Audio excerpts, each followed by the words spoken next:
परम सत्कायोग गुरु प्यारी सात संगत जी, राधा स्वामी जी।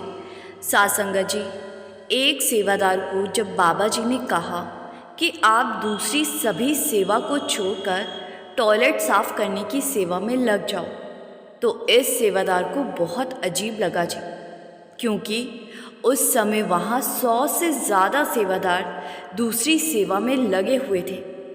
लेकिन बाबा जी ने उन सब में से सिर्फ इस एक सेवादार को वॉशरूम साफ करने की सेवा करने को कहा था।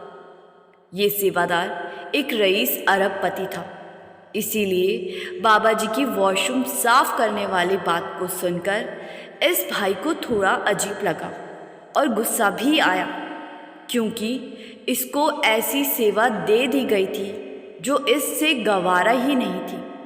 संगत जी, एक बार बाबा जी डेरे में विजिट पर थे और वहाँ एक जगह पर 100 के आसपास सेवादार सड़क बनाने की सेवा में लगे हुए थे जी। बाबा जी वहाँ से गुजर रहे थे और सभी सेवादारों को देख रहे थे। फिर बाबा जी ने ड्राइवर साहब को गाड़ी रोकने को कहा और एक सेवादार को कहा कि आप वहाँ सामने जाएं, जहाँ सड़क की सेवा चल रही है, और वहाँ जो सफ़ेद कमीज़ पहने सेवादार सेवा कर रहे हैं, उन्हें मेरे पास आने को कहें। सेवादार उसी टाइम वहाँ गया और उसी सफ़ेद कमीज़ वाले सेवादार को बाबा जी के पास जाने को कहा। ये सेवादार और कोई नहीं बल्कि वही अरबपति आदमी था। जैसे ही ये बाबा जी के पास गया तो बाबा जी ने इस सेवादार को कहा कि बेटा, आप सड़क की सेवा को छोड़कर वॉशरूम की साफ सफाई की सेवा में लग जाओ। इतना कहकर बाबा जी आगे बढ़ गए और इस अरबपति सेवादार को ये बात अजीब लगी और वो सोचने लगा कि मेरे साथ तो वहाँ पर बहुत सारे सेवादार थे, लेकिन बाबा जी ने स्पेशल मुझे ही क्यों ऐसे गंदे काम करने की सेवा दे दी। सेवादार ने ये बात जाकर अपने साथी सेवादार को बताई कि मैं एक अरबपति हूँ और अब क्या मैं यहाँ बाथरूम की साफ सफाई के काम करूँगा। तो साथी सेवादारों ने सलाह दी कि भाई, मालिक के घर कोई अमीर गरीब नहीं होता, इसीलिए आपको जो सेवा बाबा जी ने दे दी है आप वो ज़रूर करें। बाबा जी ने अगर सिर्फ आपको चुना है तो इसके पीछे कोई बहुत बड़ा कारण ज़रूर होगा, इसीलिए आप वॉशरूम सफाई की सेवा में लग जाओ। बहुत गुस्से और मरे हुए मन से ये भाई वॉशरूम में जाकर सफाई करने लगा और 1 घंटे की सेवा के बाद ये वहाँ से निकल आया और बिना किसी से कुछ बोले अपनी गाड़ी में बैठकर अपने घर की तरफ चल पड़ा और पूरा रास्ता यही सोचता रहा कि ये कैसे सेवा थी। कुछ देर में घर पहुंचा और रात हुई तो भजन सिमरन पर बैठ गया और फिर सो गया। अगले दिन सुबह सुबह फिर से डेरे में पहुंच गया और वहां जाकर बिना दूसरे सेवादारों से कोई बात किए वॉशरूम में जाकर सफाई की सेवा करने लगा और सुबह से शाम तक सफाई करता रहा। जब शाम हुई तो साथी सेवादारों ने पूछा कि कल तो आप ये सेवा करना नहीं चाहते थे और आज आप सुबह से इसी सेवा में लगे हुए हो। इस भाई की आंखों में आंसू थे और इसने अब जो कुछ भी सेवादार को बताया उसको सुनकर वो भी हैरान रह गए जी। इसने बताया कि कल से मेरे मन में यही सवाल था कि बाबा जी ने मुझे ही क्यों इस तरह की सेवा दी, और कल रात जब मैं भजन सिमरन करके सोया तो मुझे एक सपना आया और उस सपने में मुझे दिखाई दिया कि मेरा अगला जन्म हो चुका है और मैं बहुत गरीब हूँ और 80 साल की उम्र में मैं एक अरबपति सेठ के घर के बाथरूम साफ कर रहा हूँ। मुझसे काम हो नहीं पा रहा, लेकिन सेठ के आदमी मुझे ज़बरदस्ती पूरे घर में जितने भी बाथरूम हैं उन सब की सफाई करवा रही, और फिर अगले ही सेकंड में मुझे सपने में मेरा अभी वाला जन्म दिखने लगा कि मैं एक अरबपति हूँ और सत्संग घर में वॉशरूम की सफाई कर रहा हूँ। और मेरे साथ में कागजों का ढेर पड़ा हुआ है जो कि आग में जल रहे हैं। और मेरे सामने बाबा जी खुद खड़े हैं। बाबा जी के हाथ में बहुत सारे कागज हैं और बाबा जी एक एक करके उन कागजों को उस आग में डाल रहे हैं। वो कागज मेरे कर्मों के कागज हैं। और ये सब देखकर आधी रात को ही मेरी नींद खुल गई और मैं बहुत डर गया, क्योंकि मैंने अपना अगला जन्म देखा कि मैं अगले जन्म में क्या कर रहा हूँ। और फिर मुझे समझ आ गया कि जो मुझे अगले जन्म में भोगना था, उन कर्मों को बाबा जी ने इसी जन्म में सत्संग घर के वॉशरूम की सेवा करवाकर कटवा दिया। मेरे कर्मों के कागजों को उस सेवा के बदले जला दिया। आधी रात से मैं सुबह होने का इंतजार करने लगा कि कब सुबह हो और कब मैं डेरे जाकर वॉशरूम की सेवा करूं। ये कहते कहते इस अरबपति भाई की आंखें भर आई। संगत जी, ये संदेश सिर्फ इस एक सेवादार के लिए नहीं, बल्कि हर एक सेवादार भाई बहनों के लिए। बाबा जी सेवा का हिसाब हर हाल में चुकाते, बस हमें निष्काम होकर सेवा करनी है। संगत जी, अभी आप वीडियो में बने रहिए जी। अब आप लोग सुनोगे कि जब बाबा जी की कोई रूह बाबा जी के बुलाने पर भी डेरे नहीं पहुंचती, तो फिर बाबा जी खुद उस रूह के घर उसको न्योता देने पहुंच जाते। ये घटना एक परिवार की है जी। एक गांव में एक ऐसा परिवार रहता था जिसे गुरुओं पर बिल्कुल विश्वास नहीं था। उनका मानना था कि गुरु पाखंडी होते। इस परिवार का एक बेटा था जो परमार्थ की बातों को तो खूब जानता था और दिलचस्पी भी थी, लेकिन वो कभी उस रास्ते पर चला ही नहीं था। वो हमेशा दुनियावी और कामकाज में ही उलझा रहता था। एक दिन की बात है, वो अपने खेतों में काम करने गया। जैसे ही खेत में पहुंचा, उसकी नज़र एक बुजुर्ग सरदार जी पर पड़ी जो वहीं बैठकर कुछ इंतजार कर रहे थे। वो भाई उन्हें देखकर थोड़ा चौंक गया और पास जाके बोला, बाबा, आपको पहले तो कभी यहाँ नहीं देखा। आप मेरे खेतों में क्या कर रहे हैं? आप कहाँ से आए हैं? बुजुर्ग मुस्कुराते हुए बोले, बेटा, मैं तो तेरी राह देख रहा था। आज तूने आने में थोड़ी देर कर दी। भाई हैरान होकर बोला, मेरा इंतजार? लेकिन आप है कौन और किस बात का इंतजार कर रहे थे? मैं तो आपको जानता तक नहीं। बुजुर्ग बोले, आप बैठ बेटा, एक जरूरी बात करनी है। फिर वे बड़े प्यार से बोले, मैं तुझे कई सालों से देख रहा हूं। तू दिन रात काम में डूबा रहता है, खेत, घर, परिवार सब कुछ करता है, पर मालिक की ओर कभी नहीं देखता। कभी किसी पूर्ण संत की संगत कर, नाम दान लेकर भजन सिमरन शुरू कर। मालिक ने तुझे सब कुछ दिया, उसका शुक्र नहीं करेगा। वो भाई थोड़ा मुस्कुराया और बोला, बाबा जी, मेरे पास सब कुछ है। अच्छा खेत, बढ़िया फसल, पैसा, परिवार, किसी चीज़ की कमी नहीं है। और मैं तो मन में मालिक का शुक्र भी करता हूँ। फिर इन सब बातों का क्या मतलब? बुजुर्ग गंभीर होकर बोले, बेटा, तेरे पास जो कुछ भी आज है, ये सब तेरा साथ नहीं देंगे। ये रिश्ते, ये ज़मीन जायदाद, ये शान और शौकत, ये सब तुझे छोड़ देंगे। जब मौत का बुलावा आएगा, कुछ भी तेरे साथ नहीं जाएगा। फिर आगे तेरा साथ कौन निभाएगा? कभी सोचा है तूने? भाई ने उनकी बातों को हल्के में लेते हुए कहा, बाबा, मुझे आपकी बातें कुछ समझ नहीं आ रही। मुझे अभी बहुत काम है, आप कृपया यहाँ से जाएं। बुजुर्ग धीरे से बोले, बेटा, वक्त रहते जाग जा, अभी समय है। किसी पूर्ण गुरु से मिलकर नामदान ले ले, भजन सिमरन शुरू कर दे। भाई ने आखिर में कहा, ठीक है बाबा जी, मैं कर लूँगा। अब आप चलिए और मुझे मेरा काम करने दीजिए।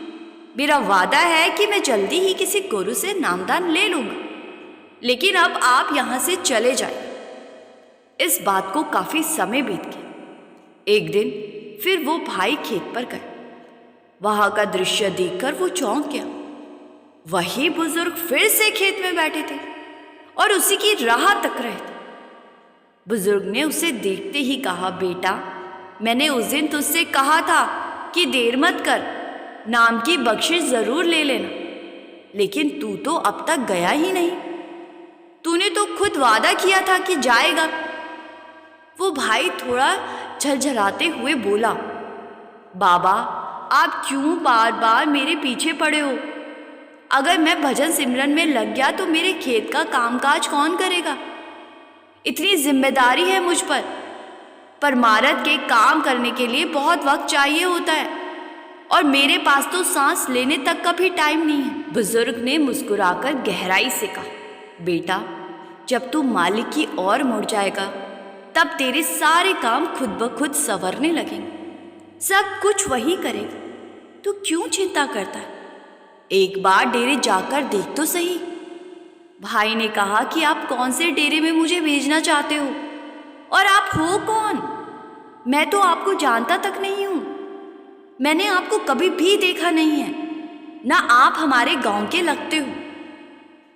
फिर आप क्यों मेरे पीछे पड़े हो? बुजुर्ग बोले, बेटा, मैं तुझसे कोई मांग नहीं कर रहा, सिर्फ इतना कह रहा हूं कि अभी वक्त है, संभल जा। सदगुरु की ओर एक कदम बढ़ा। उस दिन फिर इस भाई ने उन बुजुर्ग को वहां से भेज दिया और कुछ दिन के बाद वो बुजुर्ग फिर से इस भाई के खेत में आ गए और फिर से वही बातें दोहराने लगे। अब शायद उन शब्दों का असर इस भाई पर होने लगा था। वो भाई थोड़ी देर चुप रहा, फिर बोला, अच्छा बाबा जी, बताओ कहाँ जाना है? क्योंकि मुझे लगता है कि आप तब तक यहाँ आते रहोगे जब तक मैं आपकी बात नहीं मान लेता। इसीलिए आप मुझे बताओ कि मुझे कहाँ जाना है। बुजुर्ग ने डेरे का पता दे दिया और कहा कि वहां जाकर सत्संग सुनना और नाम की बख्शिश ले लेना, बस यही तेरे लिए जरूरी है। भाई ने सिर हिलाया और कहा, ठीक है, अब आप जाइए बाबा जी, मैं चला जाऊंगा। वो जब उस दिन घर लौटा तो बुजुर्ग की बातें उसके दिलो दिमाग पर छा गई। उसे अब ये बात समझ नहीं आ रही थी कि ये कोई साधारण व्यक्ति थे या कोई खास रूह। वो सोचने लगा, क्या सच में ये कोई फकीर थे? क्या ये कोई संकेत था? इस भाई को पूरी रात नींद न आई, क्योंकि जब इसने आसपास के लोगों से पूछा था कि क्या आपके खेत में भी ऐसे कोई बुजुर्ग आते हैं, तो सबने मना कर दिया था कि हमारे यहाँ तो ऐसा कोई नहीं आता। अगले दिन उसने अपने परिवार वालों से सारी बात साझा की। बोला, 3 बार खेत में मुझे एक बुजुर्ग फकीर मिलते जिनको मैंने पहले कभी नहीं देखा। वो मुझसे बार बार कह रहे हैं कि डेरा जाकर नाम की बख्शिश ले आओ। परिवार वाले हैरान भी हुए और नाराज भी हुए। बोले, तू किसके चक्कर में पड़ गया है? आजकल ऐसे बहुत लोग घूमते हैं जो भोले लोगों को बहका देते हैं। इन ढोंगियों से दूर रहो और अपना कामकाज देखो। खेत की चिंता कर, घर संभाल, ये तुझे डेरे में बुलाकर तेरे ऊपर काला जादू कर देंगे। इसीलिए तू इन फकीरों से बचकर रह। मगर अब भाई के मन में एक अलग ही आग जल रही थी। उसने कहा कि वो 3 बार मुझे प्रेम से बुलाने आए हैं। उन्होंने मुझसे कुछ और नहीं मांगा, ना कोई पैसे ना कोई अनाज, बस तीनों बार एक ही बात कही। इसीलिए मैं अब जरूर जाऊंगा। एक बार डेरा जाकर देखूंगा, फिर जो होगा देखा जाएगा। परिवार वालों ने खूब मना किया, डांटा भी कि क्या तू पागल हो गया है, खेत खलियान छोड़कर डेरे चला जाएगा। मगर वो किसी की नहीं सुनता। उसने पक्का फैसला कर लिया और अकेले ही डेरा चल पड़ा।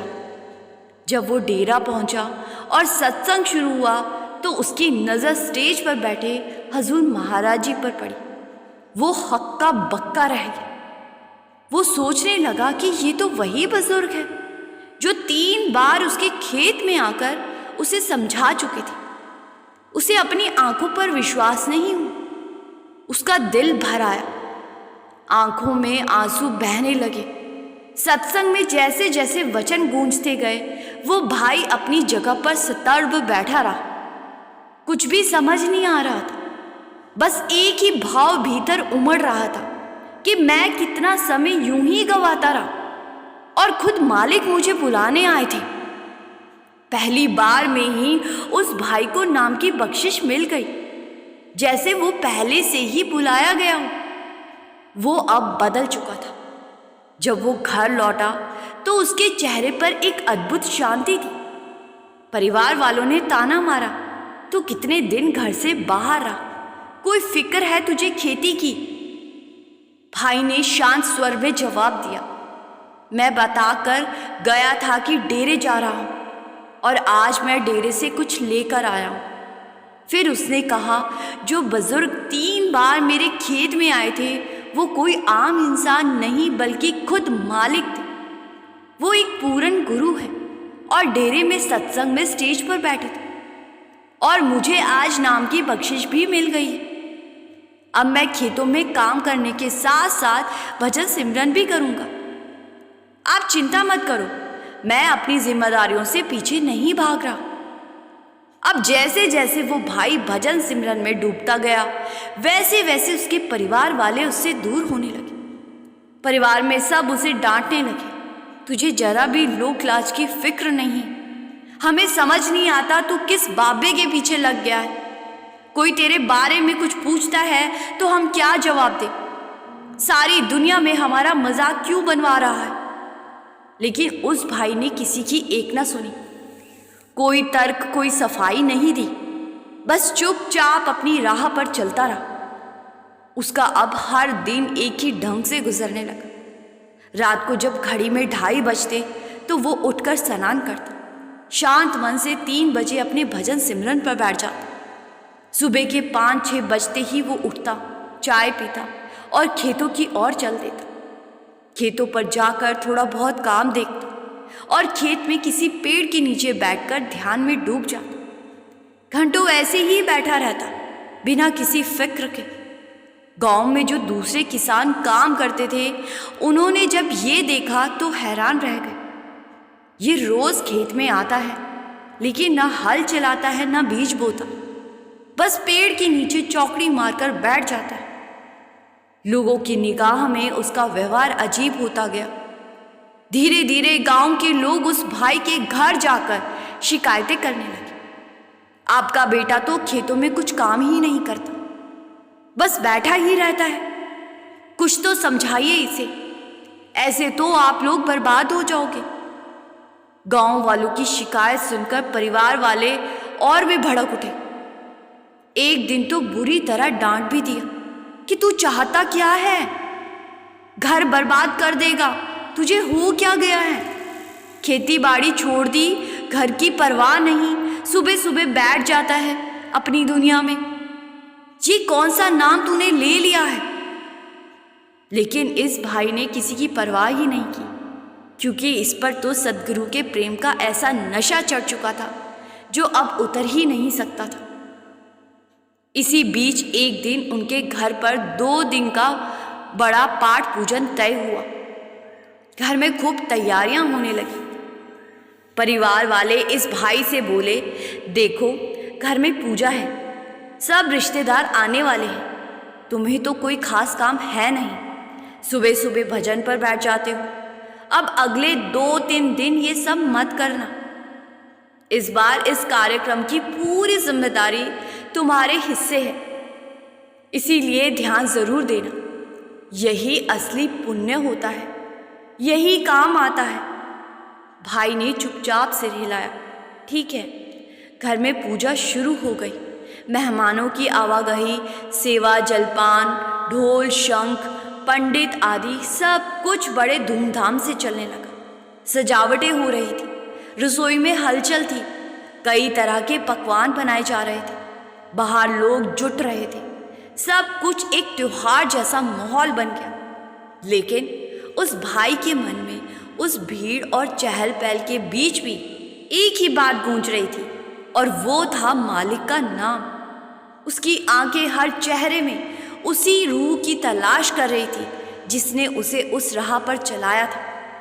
रिश्तेदारों की भीड़ से बचकर ये भाई खेतों की तरफ चला गया और वहाँ एकांत में एक पेड़ के नीचे ध्यान लगाकर बैठ गया। उस दिन वो ऐसा ध्यान में बैठा कि अगले 2 दिनों तक ध्यान में ही बैठा रहा। जब 2 दिन के बाद ध्यान टूटा तो उसको पता लगा कि 2 दिन बीत चुके। अब वो भाई घबरा गया और डरते डरते घर की तरफ जाने लगा, क्योंकि उसके ऊपर घर में होने वाले कार्यक्रम की जिम्मेदारी थी और उसने वो जिम्मेदारी नहीं निभाई। उसको डर था कि परिवार वाले बहुत ज़्यादा गुस्सा करेंगे। लेकिन जब वो घर पहुंचा तो परिवार के सब लोग इस भाई की तारीफ करने लगे कि इसने बहुत अच्छे से अपनी जिम्मेदारी निभाई, सब कुछ अच्छे से हो गया। कोई भी रिश्तेदार नाराज नहीं हुआ, गांव वाले भी बहुत खुश थे। ये सब देखकर ये भाई हैरान हो रहा था, क्योंकि ये तो 2 दिन से घर गया ही नहीं था। इस भाई ने डरते डरते अपनी माँ से पूछा कि माँ, क्या सब अच्छे से निपट गया? तो माँ कहने लगी कि बेटा, तू तो ऐसे पूछ रहा है जैसे तुझे पता ही नहीं है। तेरे कारण ही तो सब कुछ हो पाया। हमें गर्व है कि तूने अपनी जिम्मेदारी को बहुत अच्छे से निभाया। ये सुनकर इस भाई के होश उड़ गए और ये पूछने लगा कि माँ, मैंने ऐसा क्या किया? तो माँ ने जवाब दिया कि बेटा, तूने ही तो सब रिश्तेदारों का स्वागत किया, उन्हें भोजन करवाया, हर चीज़ का ध्यान रखा। हलवाई से खाना तैयार करवाने से लेकर पाठ खत्म होने तक के सभी काम तूने ही तो किए हैं। अब ये भाई बहुत हैरान हो रहा था और माँ वाली बात घर के दूसरे सदस्य भी दोहरा रहे थे। इस भाई को उस टाइम कुछ ना सूझा और अपनी माँ को कहा कि माँ, मैं कुछ देर सोना चाहता हूँ, मैं ऊपर वाले कमरे में जा रहा हूँ। ये कहकर इस भाई ने कमरा बंद किया और भजन सिमरन पर वही सवाल लेकर बैठ गया कि जब ये 2 दिन से घर आया ही नहीं तो घर वाले ये सब क्यों कह रहे हैं। सूरज चढ़ते ही इस भाई को दिखने लगा कि हजूर खुद इसका भेष बनाकर इसके घर में इसकी जिम्मेदारियों को निभा रहे। ये देखकर ये भाई बहुत रोया और इसने हजूर जी से पूछा कि हजूर जी, आपने ऐसा क्यों किया? तो हजूर जी ने जवाब दिया कि बेटा, जब तू मेरी दी हुई जिम्मेदारी को निभा सकता है तो क्या मैं तेरी छोटी सी जिम्मेदारी नहीं निभा सकता? इस भाई की आंखों से आंसू की धारा बहने लगी। संगत जी, इस बात में कोई दो राय नहीं, जब हम बाबा जी के हुक्म में रहकर भजन सिमरन और सेवा करते हैं जी, तो बाबा जी हमारे किसी भी काम को रुकने नहीं देते जी।